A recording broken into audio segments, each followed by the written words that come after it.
Howdy folks, and welcome back to World of Warships with Rear Admiral Jingles. Now, I realise that today's video has probably been a little later than most of you were expecting. I also realise that right now I probably sound like I've just crawled out of bed. There are actually very good reasons for that. Because I have just crawled out of bed. And imagine my shock and confusion when, well, how can I put this? I spent most of the day in London yesterday. A lot longer than I was anticipating. Ran into problems with Russian visas. Anyway, got home way later than I'd been expecting. And still hadn't done today's video. But I'm a hard-working gnome. I knuckled down and I cracked a video out. And finished in the wee hours of the morning. Uploaded it. Screenshotted it. Thumbnailed it. Titled it, wrote the description, went to bed. Thought, that's it. Casual Saturday is done.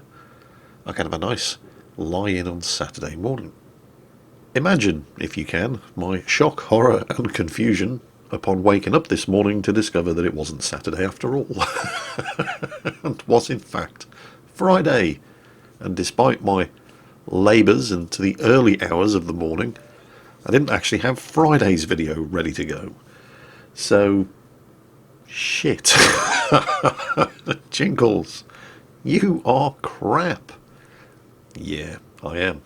So, emergency video time. Well, it's not actually an emergency video. This is the video that I was planning to do on Friday. Anyway, I just forgot which day Friday was. So, this is the video that I'd always intended to put up today. You're just getting it a little bit later than usual because I've done it today rather than yesterday. What's it all about, Jingles? Well, it's World of Warships, obviously. Well, we can see that. This is OK Fleet in the Hindenburg, the German Tier 10 cruiser in a domination battle on the Sea of Fortune map. You know, I don't think I've ever featured a Hindenburg replay before. If I have, I can't remember. Actually, you know, I don't even have the Hindenburg. I think this is the only Tier 10 cruiser that I don't have. Or is it? Well, I know I don't have the Hindenburg. I have the Des Moines. I have the Minotaur. I have the Zao. Oh, I don't have the Moskva. Well, yeah. Yeah, the Hindenburg is the only Tier 10 cruiser I don't have because, as we all know, the Moskva is actually a Tier 10 battleship. So the statement still holds true. But why don't you have the Hindenburg, Jingles? I mean, it's the best Tier 10 cruiser there is. Well, there's a certain argument to be made in support of that claim. And I suppose the reason I don't have the Hindenburg is because I really didn't want to play the Hipper, because it was, not anymore, but it was thoroughly meh. Of course, it's been buffed in the last patch, and actually it's not bad now, and now I do actually have the Hipper, and I'm working towards the Hindenburg, because it's a bloody good ship. Her guns don't fire as quickly as the Des Moines, for example, but she's got more of them, and they have better range. And better ballistics, so she's more accurately able to actually hit targets at ranges beyond which the Des Moines is able to fire. And while the Des Moines does still win for base rate of fire, Hindenburg comes a reasonably close second. Not counting the Minotaur, of course, because light cruiser with 152mm guns, but certainly of the Tier 10 heavy cruisers, the Moskva, the Zao, and the Des Moines, the Hindenburg has a very impressive base rate of fire of one shot from all 12 of her guns every 10 seconds. She also has some of the hardest hitting armor-piercing shells of any Tier 10 cruiser in the game. When this ship scores a Citadel on you, you tend to sit up and take notice. Like that. Just went from 34 to 42,000 damage done. Of course, you don't get amazing guns like this without having to pay for it elsewhere, and in the case of the Hindenburg, she's not particularly fast. She's also fairly sluggish, and she has a surface detection range that would make a battleship blush. This ship can be spotted without firing from a base range of just a little over 16 kilometers away. Yeah, that's pretty bad. A Zao, this most definitely is not. And while these armor-piercing shells are very good, they're almost completely useless against anything that's well angled, other than, for example, an enemy destroyer. And while the high explosive shells do share the same amazing 925 meters per second muzzle velocity as the armor piercing shells and have a reasonable 13% chance of setting a fire, they don't do a huge amount of damage. Which is what makes this all the more amusing. There's the enemy Conqueror. Oh, speaking of high explosive spammers, how are you doing, Mr. Conqueror? Okay. The Missouri that was in front of OK Fleet has been sunk. Caught in the open, focus fired, dead. The Conqueror's angled, so OK Fleet isn't wasting his armor piercing on him, and instead he's hauling ass and trying to avoid the return fire while keeping up the high explosive barrage. Now, 13% chance of starting a fire. Not great, but you do get 13% chances of starting a fire. And while he didn't start a fire with that, and you can see that the high explosive damage output is not fantastic. When you're firing every 10 seconds, it does start to add up. And there's the first fire, and the Conqueror almost immediately puts the fire out. Just one fire. Perhaps he was thinking, well, I can make it into cover before I get hit by more high explosive and am set on fire again. And if this had been a Zhao or a Moskva shooting at him, he might have very well been right. But it isn't. It's a Hindenburg, and he's very, very wrong. And he's on fire again. Now, it is a Conqueror, after all. It eats fire damage and shrugs it off with its monster heal. But, well, it's cost him a damage control and a heal, when it should have just cost him a heal. Now, admittedly, that's not a huge price to pay, but it's more than was necessary, and you may need that damage control, particularly if you're in a battleship, because right now he only has one fire burning. And then he comes out again. And this is taking a huge risk, because if he gets any additional fires set, there is nothing he can do about it. And he's very lucky to not actually take another fire. Unfortunately, the ships on OK Fleet's team just seem to keep dying. They're down 4 now, and they don't hold any of the caps. And while it is encouraging to see battleships like the Missouri before him and that Grosser Kurfürst over there actually not camping at the back of the map, there's a difference between being aggressive and sailing out into the middle of open water where you're subjected to a crossfire from a whole bunch of enemy ships hidden behind islands. To his credit, the Grosser Kurfürst, unlike the Missouri, appears to have at least realised that that's a very bad idea and is heading away. And there's another fire on the Conqueror, and this time the Conqueror is not putting the fire out, so that's going to continue to burn. There's a fire on the Dmitry Donskoy, he's almost certainly going to extinguish that. OK Fleet has switched to the armour piercing, but the Donskoy is kind of angling in, and yeah, minimal damage. Now, of course, the Grosser Kurfürst has gotten the hell out of Dodge, and that means that OK Fleet is the closest target to all of these enemy ships. But he's got a very, very good chance of doing some serious damage to that Minotaur. But let's not forget the Dmitry Donskoy, which is about to come around the corner of the island as well, and have shots into his broadside if he doesn't disengage and get the hell out of here quick. And there he is, but well, the Donskoy can do a large amount of damage to him, and he can also do a large amount of damage to that Donskoy. Very disappointing. Barely 2,000 damage. Yep, you've outstayed your welcome, OK Fleet. It's time to get the hell out of here. Yeah, there are anything between 4 and 5 enemy ships targeting him now, and the Minotaur is just unloading on him from within that smokescreen. So what he's done now, he's put up his spotter aircraft, as well as used his heal. The spotter aircraft gives you that elevated view, and makes it easier for you to assess the location of an enemy ship that's firing at you from a smokescreen. That's pretty much the reason why he's put the spotter up. Although he can see the Dmitry Donskoy, and since you do get an aiming assist against the target that you're actually locked onto, it makes sense to shoot at the Donskoy rather than continue to try to estimate the location of the Minotaur, who's still shooting at him from that smokescreen. And he's not going to have to worry about the Minotaur shooting at him for too much longer, because he's about to escape outside the Minotaur's maximum effective firing range. So, since OK Fleet no longer appears to be in immediate danger of dying, let's just take a quick look at the situation. The scores are 176 points to 549. The enemy team have sunk 4 ships. OK Fleet's team have only managed to sink 2. And the enemy team control 2 of the caps. Now, I do have to give mad props to the cruisers on OK Fleet's team, who have at least managed to take capture point Bravo at extreme risk to themselves because it's in the middle of the map. The enemy team control Alpha and Charlie, and anybody trying to cap Bravo will have been subjected to a pretty hair-raising crossfire from both of the other caps. But they've managed to do it, and they've managed to hold on to it. And while Charlie is a lost cause, with that swarm of enemy ships moving up through Charlie to the north, and increasing the chances of getting some good crossfires on the surviving ships in OK Fleet's team, they do at least have a chance of taking Alpha and doing something about the huge points lead that the enemy team are currently enjoying.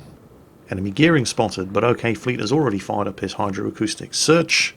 Obviously there was a smoke screen up ahead, and the Hindenburg enjoys the best hydroacoustic search consumable in the game. Probably a little too late for the Ibuki up front, who's coming under a crossfire not just from the Missouri and the gearing, but has also been subjected to a withering barrage of secondary gunfire from the Grosser Kurfürst over to the west, and has in fact been finished off by the Grosser Kurfürst's primaries. But I'm reasonably confident that that gearing, who's just run himself aground in front of the Hindenburg, is probably not going to survive this encounter, and OK Fleet's team are going to be able to pull some points back.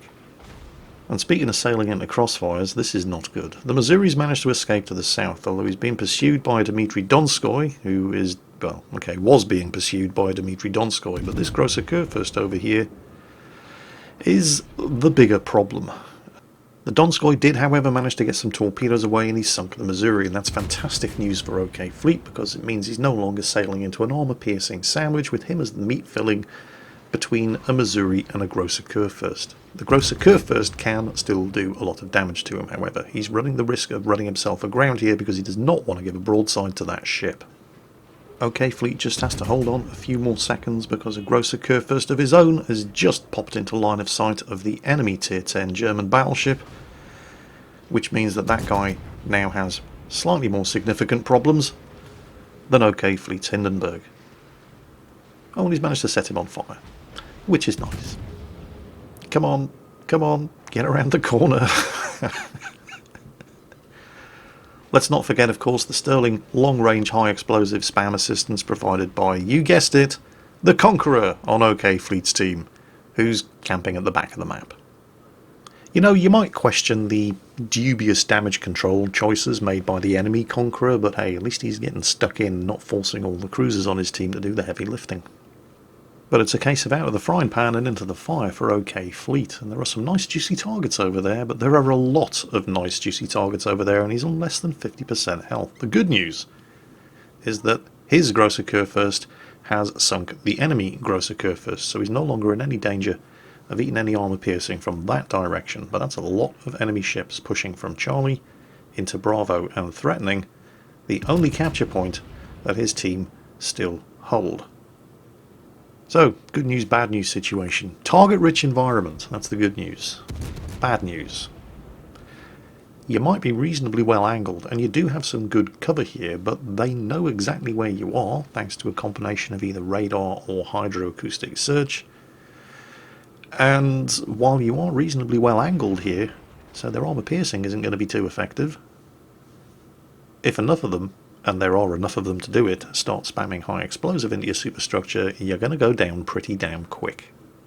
At the same time, while the battleships on your team, well, two of them, the Conqueror is still way too far away to be of any use to the team alive, the line has just gone down, and the Grosser Kurfürst is heading in this direction, and is probably going to cap Alpha on the way. That's a lot of enemy ships. You're now outnumbered 2-1. They're all heading this way. And right now, a badly damaged Hindenburg is probably looking very, very tasty indeed. Speaking of juicy targets, we were probably never going to get a better chance than that at the Prinz Eugen, and while we do get the one Citadel, more would have been preferable. Here comes his high explosive, and he's nosing in.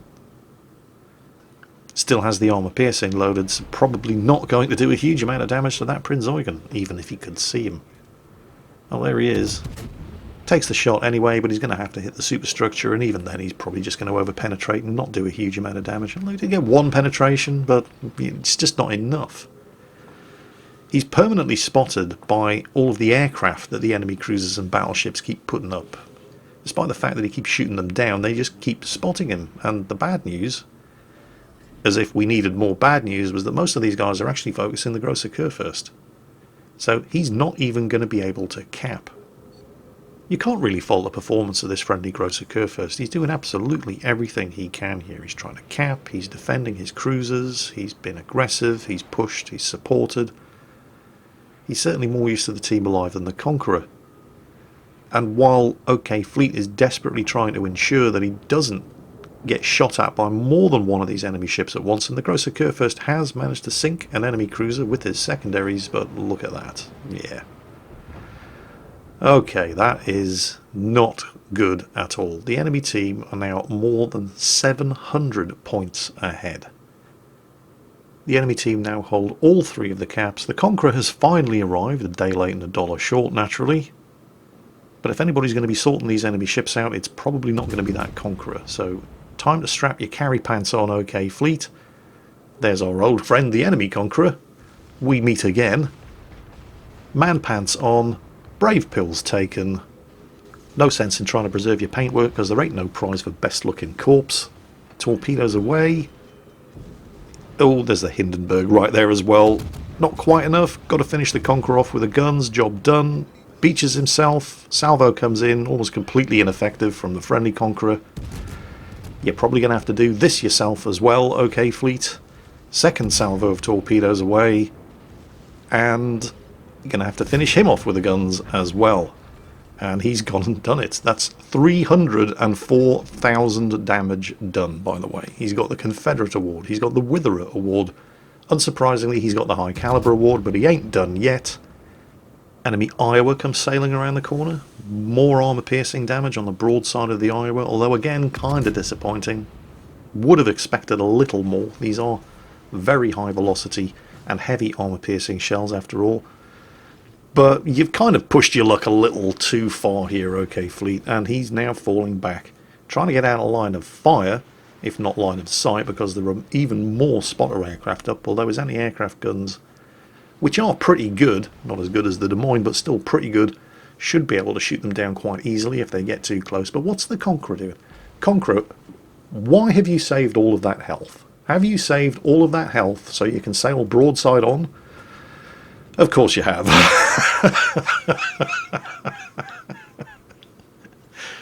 So he's not even capping. I mean, why is anybody surprised? Really?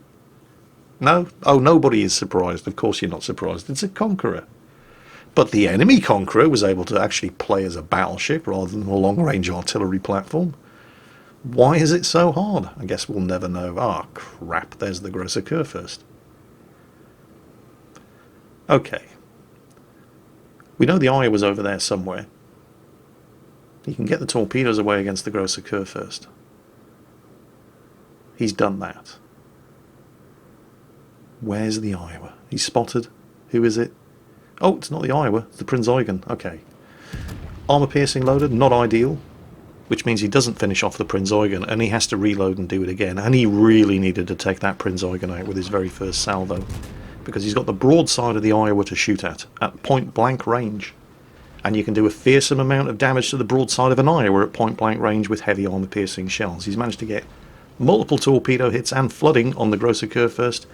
He gets the torpedoes away from the other side, but if he'd only been able to finish off the Prinz Eugen with his first salvo as he came around the corner, he would have gotten these torpedoes away against the Iowa sooner, and he would have sunk him, and this wouldn't have happened.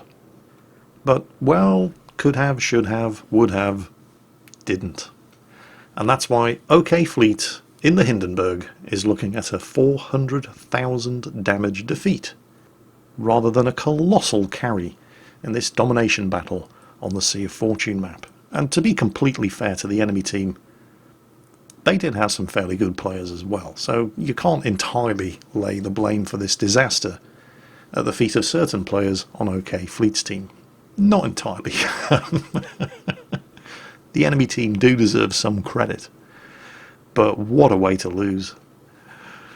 And on that bombshell, that's it for today's World of Warships video. I hope you enjoyed it. OK Fleet, thank you for sending the replay in. My commiserations on achieving the damage record in a Hindenburg and still not being able to win. Everybody else, I hope you enjoyed the video. And as always, take care, and I'll catch you next time.